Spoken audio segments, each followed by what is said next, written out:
مساء الخير، صباح الخير، أهلًا بيكم في حلقة جديدة من ما اعرفش إكسترا، البرنامج اللي بنتكلم فيه عن شوية حاجات زيادة عن الحاجات اللي بتبقى في ما اعرفش الكبير. بالمناسبة هيرجع تاني الفترة الجاية، ولكن إحنا بنضبط حاجات جديدة في حلقات تانية جديدة. وبالمناسبة برضه عشان عايز أتكلم على قناة ما اعرفش كورة، قناة بتتكلم عن الدوري الإنجليزي أنا وعلي رواش، وبنتكلم عن تفاصيل ما بعد الأسبوع ما بيخلص. فأنت لو بتحب الدوري الإنجليزي وبتحب الكورة عامةً وبتحب الفانتسي أو بتلعبها، هاسيب لك لينك للchannel تحت في الديسكربشن برضه، انزل وبُص عليها. وبس يالّا نبدأ الحلقة. لو أول مرة تشوفني النهارده صدفة فإزيك عامل إيه؟ في حياتنا كتير من الصُدف، أو زي ما قال الكاتب الكبير خيري شلبي، إن الصدفة ليها قانون هو بس إحنا مش عارفينه. ما اعرفش إيه الصح، بس يمكن الأغلبية أو بلاش الأغلبية من الناس اللي مثلت هي actually مثلت بالصدفة، ما كانش في دماغها التمثيل، في حين ناس تانية كانت بتتمنى بس تعدّي من قدام الكاميرا ولكن للأسف ما عدّتش. النهارده بقى هاحكي معاكم على شوية صُدف صنعت ممثلين. نبتدي بأول صدفة وإزاي حُبّك لممثل ممكن يخلّيك نجم، والحكاية دي فعلًا اتكررت كتير وأنا هاحكي لكم منها 3 بس. تعرف إن منى زكي ممثلة كبيرة دلوقتي أصلًا ما كانتش عايزة تمثل؟ منى زكي خريجة إعلام بس من طفولتها وهي بتعشق حاجة اسمها محمد صبحي، ممثلها المفضل. بتسمع إن هو بيدوّر على وجوه جديدة عشان خاطر مسرحية بيعملها، فبتقرر إن هي عايزة تروح تشوفه بس، وأول ما بييجي دورها عشان خاطر يختبرها بتقول له: "لأ أنا مش عايزة أمثل، أنا بس عايزة أشوفك." فبيبتسم محمد صبحي ويقول لها: "طب قولي أي حاجة." فهي فعلًا بتقول له: "لأ أنا مش محضّرة أي حاجة ولا بامثل أصلًا." قال لها: "طب روحي حضّري أي حاجة وتعالي أشوف." وفعلًا بتعمل مشهد، ورغم إن تمثيلها كان متوتر جدًا، بس محمد صبحي شايف إنه ممكن ياخدها ويدربها عشان كده تعمل دور في مسرحية بالعربي الفصيح سنة 91. ومن هنا تبدأ منى زكي مشوارها في التمثيل وفي النجومية، ودلوقتي النهارده هي بطلة أفلام لوحدها كمان، وتبقى واحدة من أهم نجوم جيلها بعد كده.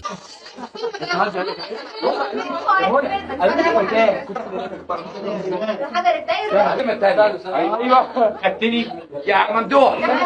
الحكايه التانية مش بعيده عن الاولانيه خالص، بس البطل بتاعها مختلف. احمد العوضي ومع نور الشريف. العوضي كان غاوي ملاكمه بس جرب التمثيل كده في مسرح الجامعه على الماشي. كان رايح عيد ميلاد فبيتصل بيه واحد صاحبه بيقول له: مش انت بتحب يا ابني نور الشريف؟ قال له: اكيد طبعا. قال له: طيب هو بيدور على وجوه جديده وعامل كاستنج في المهندسين. عوضي راح هناك فعلا ولقى طابور ما تجيبش عينيك اخره، وهو طالع على السلم عرف ان الكاستنج خلص خلاص، لسه هينزل لقى المساعد بيقول له: لا تعالى اطلع. طلع على الباب قالوا له: ادخل. لا حس ان هو ايه، هي مالها سالكه كده ليه، لحد ما لقى نفسه فجاه قدام نور الشريف. فعلا الكاستنج كان فعلا خلص. نور الشريف بص له قال له: طب انت مين وجاي هنا تعمل ايه؟ قال له: انا جاي اشوفك ويعني وامثل لو ينفع، ولو مش عايزني امثل مش مشكله اشوفك بس. قعدوا يتكلموا مع بعض شويه، بعد كده نور الشريف قال له: اوكي امشي. اتصلوا بيه بعديها بفتره قالوا له: حضر مشهد استاذ نور الشريف عايز يشوفك انت تاني. وفعلا حصل وعمل مشهد واتاخد في الدور، ودربوا كمان نور الشريف على التمثيل وازاي يقف قدام الكاميرا اللي هو ما كانش يعرف عنها حاجه. نفس القصه تقريبا حصلت مع زينب احمد زكي مثلت في ارض الخوف. غادة عبد الرازق رايحه تتصور مع سمير غانم بعد المسرحيه زي الناس اللي بتصور عادي في كواليس اي مسرحيه بتحضرها، فكان في منتج واقف عرض عليها دور مع شريهان فوافق. نروح بقى للنوع الثاني، المكان الصح في الوقت الصح في لحظه معينه تغير كل اهداف، ودي حاجه ما بتتكررش كتير. تعالوا احكي لكم من كام حكايه عنها. سما مبارك كانت في مسرح الجامعه بتتفرج لوحدها على بروفا لاصحابها على المسرح، وما كانش في اي حد غيرها قاعد. المخرج بص له قال لها: طب ما تطلعي كده على خشبه المسرح. كانت مرعوبه جدا بتطلع سلمه سلمه لخشبه المسرح. وبالمناسبه المسرحيه دي كان اسمها الصرخه. نفس القصه بالظبط اتكررت مع فتحي عبد الوهاب اللي برده ما كانش ليه اي علاقه بالتمثيل على فكره. المهم انه في الجامعه فوت محاضره ومش لاقي مكان يقعد فيه هو واصحابه، فدخل مسرح الجامعه. هناك لقى مين؟ صلاح عبد الله اللي كان مخرج المسرحيه. قال له: تعال. وبيطلع فتحي عبد الوهاب فعلا على المسرح وما بينزلش تاني. نفس القصه بالظبط حصلت مع تايسون ممدوح لما دخل المسرح مع اصحابه ووشه متخرشم من ماتش بوكس. سحر المسرح خلاه يعشقه هو والفن. نفس الكلام حصل مع خالد النبوي في معهد التعاون، وحولت مسار حياته تماما لفنون مسرحيه. غريبه قوي ان تكرار تقريبا نفس الصدف كل مره، صدفه انك تخش المسرح لاول مره او بلاتو السينما يجذبك لحد عنده. نروح بقى لميل جيبسون وقصه تانية خالص. ميل جيبسون للاسف من الشخصيات المضطهده جدا في هوليوود بسبب موقفه مع اللي ما تسموش، واللي اثرت فعلا على مسيرته كتير جدا. ميل جيبسون اخذ اوسكار مرتين كمنتج ومخرج، خدها مره واحده بس كممثل. هو كمان دخل الفن بالصدفه تماما. كان رايح مره اوديشن في روايه بتقال ان هو صديقه، وفي روايه تانية بتقول ان هي اخته. المهم ان وشه كان مضروب ومتخرشم في اليوم ده، فبيشوف المخرج يقول له: بص انا عايزك في دور تعجبني. فبيوافق بيقول: طيب هجرب. بعد اسبوعين بقى بيشوف المخرج ووشه خلاص كان خف. قال له: لا ما غيرت رايي. فميل جيبسون ماشي، فقال له: لا يعني عايزك في دور اكبر. من هنا بتولد فنان عنده راي فعلا، ومن هنا بتولد بريف هارت.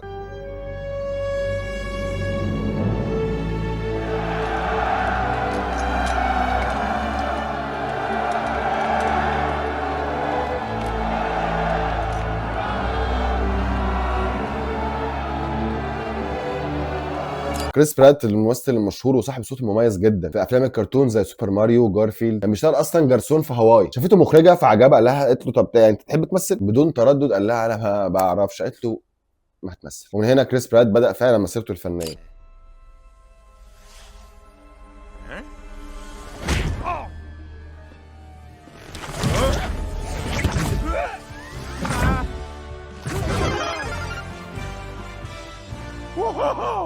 I'm tall and strong. الزمن الابيض واسود الفرص والحياه كانوا ابسط بكتير من دلوقتي، بس التصوير كان غالي جدا ساعتها، ان حد يصور صوره فوتوغرافي عاديه جدا كان بيكلفه كتير. مريم فخر الدين الممثله الجميله مامتها كانت مصممه تصورها، وراحت وهي 15 سنه راحت لاغلى مصور في مصر وقتها. مصور شاف مريم قال لها ما شاء الله ايه الجمال ده، لا بصي يا هانم انا هعرض عليك عرض، انا باخد في التصويره 5 جنيه بحالهم، بس انا ممكن اصور بنتك من غير فلوس، بس ليا شرط واحد، ان انزل صوره بنتك دي في المجله، تدفعي بقى ولا توفريهم؟ قالت له خلاص اوكي يلا صور. ومن الصور دي بقى اتولدت مريم فخر الدين. انجي فضه قلبي الايدي الناعمه كانت واحده من اجمل ستات السينما المصريه في التاريخ، من التصوير الفوتوغرافي بقى للتصوير التلفزيوني. باميلا اندرسون من المسلسل اللي جنن الناس في التسعينات باي واتش، 7 اجزاء من 89 ل 96. ومن هنا بقى بتبدا حكايه باميلا اندرسون، وتعالى بقى اقول لك بقى الحكايه. ست باميلا كانت بتتفرج على ماتش في مدرجات عادي جدا، عارف انت فجاه لما الكاميرا تروح راشقه في واحد كده او واحده، فالمخرج سلط الكاميرا عليها، الناس شافتها كانت لابسه تيشيرت ما اتجننت، الناس صفرت وهللت وصوتت، الدرجه اللي خلتها تنزل بعد ماتش تحيي الجمهور في الاستاد. اتعرض عليها ان هي تصور في مجلات بلاي بوي، ومن ساعتها بقت واحده من اشهر عروضات الازياء والممثلات. نرجع تاني للتصوير، بس في حكايه نسيت اقولها. الاغرب بقى ان الصور دي ما اتنشرتش اصلا. مين رمز وايقونه الانوثه في السينما العالميه؟ اكيد مارلين مونرو، وقتها كان اسمها نورما جين، ما كانش لسه بقى طلع عليها اسم مارلين. الكلام ده سنه 44، كانت بتشتغل في مصنع ذخيره. كان في مصور مشهور اسمه ديفيد كونفر اتكلف من القوات الجويه ان هو يصور عمال المصانع الحربيه، طبعا عشان يرفع روح المعنويه وكده يعني. شوف بقى مين هناك، نورما، بيتهبل بيها طبعا وبيقرر يصورها، وساعتها بتختلف مع حبيبها او جوزها وبيرفض تماما نشر الصور دي. وفي يناير سنه 55 بعديها بتقرر مع كونفر ان هي تتصور لمجلات شهيره، ومن هنا بقى عارضة ازياء، وبعد كده ممثله من اشهر الممثلات في التاريخ. صوره كمان خلقت نجم تلفزيوني شهير جدا عندنا اللي هو كيفان، اللي هو مهند يعني. الستات كلهم في مجمع العرب حبوه، وانا مش فاهم ليه الصراحه. مهند تاني؟ نفسي اعرف يفرق عني ايه الواد ده؟ ها؟ يفرق ايه؟ هو اصلا كان بيلعب سله واتصاب للاسف اصابه جامده جدا، خلصت على مستقبله الرياضي، فمامته يعني زعلت عليه، فعرفت ان في وكالات اعلانات عايزين موديلز يصوروا له، فاخذت صور ابنها وبعتها له من غير ما هو يعرف خالص. اول ما توافق عليه راحت وقالت له، عينيها كانت كلها فرح، ما تعرفش بعد كده ان ابنها هيبقى واحد من اهم الموديلز في العالم. اصابه وخناقه ثانيه كانت سبب لدخول شارليز ثيرون في التمثيل، الممثله الجريئه صاحبه التصريحات الجدليه جدا، بس هي حقيقه تصريحات حقيقيه جدا عن الحب والحياه الصراحه، وهي تعتبر من الاعلى اجرا في العالم كممثله. من 5 سنين كان اجرها 23 مليون في فيلم واحد. اللي عايزين نقوله ان انت دلوقتي شايف واحده قويه غنيه الدنيا جميله معاها، لكن الحقيقه اتولدت في جنوب افريقيا لاب هولندي فرنسي وام المانيه، عاشت طفولتها تمام جدا، ابوها وامها عندهم مزرعه وشركه انشاء طرق في جنوب افريقيا، وفيها عمال تقريبا من كل مكان. اتعرفت على اكتر من 26 لهجه ولغه في طفولتها، من هي عندها 6 سنين بتلعب باليه لغايه وهي عندها 15 سنه بيحصل لها حادثه. ايه بقى الحادثه الغريبه اللي حصلت لها؟ في ناس بتقول ان امها قتلت ابوها بالرصاص، بس هي نفسها نفت الحكايه دي وقالت ان هو مات في حادثه. المهم بعد كده بتسافر ايطاليا وبقت موديل، من ايطاليا واوروبا بتسافر امريكا وعندها 19 سنه عشان تبقى راقصه باليه محترفه. تمام الدنيا ماشيه، لا تتصاب في ركبتها، مستقبل الباليه بتاعها بينهار تماما. بتروح بعد كده تسكن في اوتيل رخيص وبيتدحضر بيها الحال خالص. في يوم واقفه في البنك بتصرف شيك عشان تدفع بيه ديونها وايجار الفندق، لان هي حتى كانت فاشله ان هي تقف في سوبر ماركت. مامتها بعتت لها $500 لسبب ما، الراجل مش راضي يصرف لها الشيك، وقفت واتسيكبت بقى، فضلت تزعق انا عايزه الفلوس، بتصرخ، الدنيا اتقلبت في البنك. بيطلع لها واحد في الزحمه في القصه دي كلها ما هي حاصله، وهي بيقول لها انا مكتشف مواهب حضرتك وعايزه تمثلي، فموقف ووقت قذر يا حاج. قال لها استني بس همضي عليك عقد وهطورك، خد الكارت بتاعه. وفعلا الشخص ده عمل معاها رحله طويله لف بيها على كل المخرجين والمنتجين كمان، وكمان بدا يدربها على فرش تمثيل عشان بعد كده تبقى اول جنوب افريقيه تاخد اوسكار. وفي ذكر الاوسكار هحكي عن سندوتش طعميه وصل للاوسكار. مهرجان الجونه السنه دي كرم كيت بلانشيت الممثله العالميه اللي بالمناسبه مش اول مره خالص تيجي مصر. كيت بلانشيت جت مصر في رحله سياحيه قبل كده وقعدت في فندق في وسط البلد، افطر ات والتكايب، كانت لسه صغننه ساعتها، الكلام ده تقريبا كان 89 90. الجميله الاستراليه ما كانش معاها ولا مليم، بس هي حبت مصر جدا والاكل المصري بالذات الطعميه، فالريجيسير بيعرض عليها طب ما تشتغلي كومبارس في السينما عندنا، هديكي 5 جنيه وسندوتش طعميه. فبتوافق من غير ما تعرف هي هتروح تعمل ايه اصلا. بتروح لمشهد تشجيع في مين؟ احمد زكي من ضمن المجاميع في فيلم كابوريا الخالي بشار. اتبسطت جدا بالجو وقررت ترجع استراليا عشان تعمل ايه؟ تدرس فن وتاريخ وفنون وتمثيل. وبتبدا رحله تتوج فيها ب2 اوسكار من 6 ترشيحات و3 جولدن جلوب من 8 ترشيحات، غير جوائز وتكريمات تانية كتير جدا. قصص كتير من النوع ده ممكن نحكي عنها ساعات وساعات. هنروح بقى القصه بالنسبه لي ملهمه جدا، وهي قصه داني تريخو. ليه ملهمه؟ لان داني تريخو ده خطر خطر خطر بجد. يعني اخطر من غسان مطر.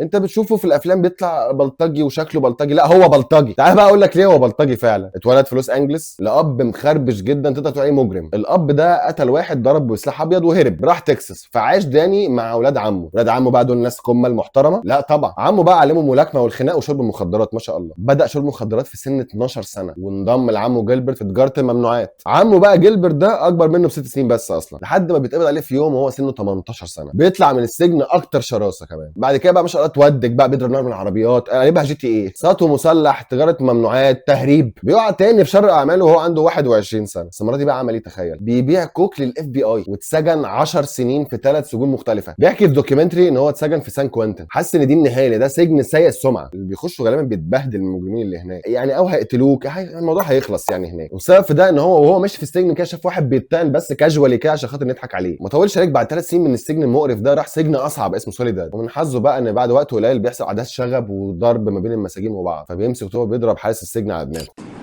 جرأة حلوة، جرأة حلوة مفيش كلام. هو ما كانش قصده يعمل، بس هي جت فيه. قعد 3 شهور في السجن الانفرادي. بعد كده قعد يعيط لدرجه ان هو بقى انا توبت عن السكه دي خلاص، يعني لو ما اتقتلتش واتعدمت في السجن ده انا هخرج تايب خلاص. وفعلا بيخرج من السجن وبعد كده بيشتغل كذا شغلانه لحد ما اشتغل في مساعده المدمنين على التعافي، وكان في موقع تصوير رانا واي ترين. هنا بقى في اقوال مختلفه، في واحد بيقول ان هو كان بيساعد ممثل على التعافي، وفي حاجه تانية بتقول ان هو كان بيزور حد هناك، في كان بيقول ان هو كان بيوجه الممثلين على حياه الجريمه والادمان. ايا كان، السيناريست شافه وقال له تعالى اعمل دور سجين. لما المخرج قعد معاه وعرف حكايته اداله دور اكبر كمان، وتحول المجرم السابق الى فنان كبير مشهور. احيانا كتير الحياه بتختار لك طريقك قبل ما انت نفسك تختاره. صدفه صغيره، مقابله مش معمول حسابها خالص، تجربه كنت فاكر ان هي عابره بتحاول في لحظه ان هي تغير لك حياتك كلها. الصدف مش دايما بتكون عبثيه. انا عارف ان في ناس بتتضايق من كلمه صدفه، بتقول عليها قدر. يمكن نقدر نقول ان الصدفه لسان القدر. في ناس بتقول لا والله هي مش صدف اصلا، دي فرص والناس استغلتها صح. التفكير العملي هو مش غلط طبعا، بس هل انت بتبقى عارف ان هي فرصه اصلا؟ السؤال بقى ليكوا دلوقتي، احكي لنا عن اكتر حاجه قدريه او فرصه او صدفه قابلتها في حياتك، ويا ريت تسيبها لنا في الكومنتس. وما تنساش تعمل لايك وشير وسبسكرايب وتشوف الحلقات اول باول. هتلاقينا كل يوم 3 في معرفش اكسترا.